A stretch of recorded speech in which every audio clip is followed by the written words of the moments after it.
The man who shot his wife at a Moriarty store yesterday, then later killed himself, has a connection to a dark chapter in New Mexico history. Ronald Stout served a long stretch in the state pen many years ago. And Dave Bowman discovered today something that happened to Stout then was apparently a contributing factor in the notorious prison riot that killed 33 inmates. His suicide ended a manhunt. Ronald Stout died a violent man at 57.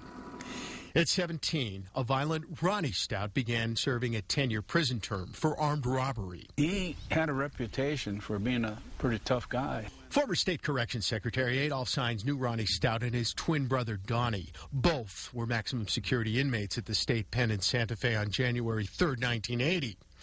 Ronnie had been beaten in a fight with an African-American inmate, triggering fears of a race riot. The book, The Hate Factor, claims that fight also led inmates to plot for what was later the deadliest prison riot in American history. But when the rioting broke out, Ronnie had just been released on parole. And he found life tough in the outside. Sines believes 10 years in a prison called Hell on Earth shaped Ronnie Stout.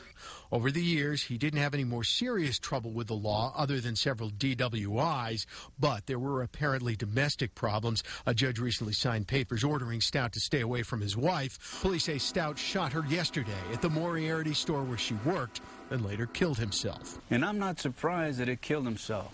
I'm not surprised, because it's a matter of pride and honor. He knew he screwed up on that one. When police were trying to track down Ronnie Stout yesterday, they described him as armed and dangerous. That same description would have fit 40 years ago when Stout was wanted for armed robbery. Dave Bowman, KRQE News 13.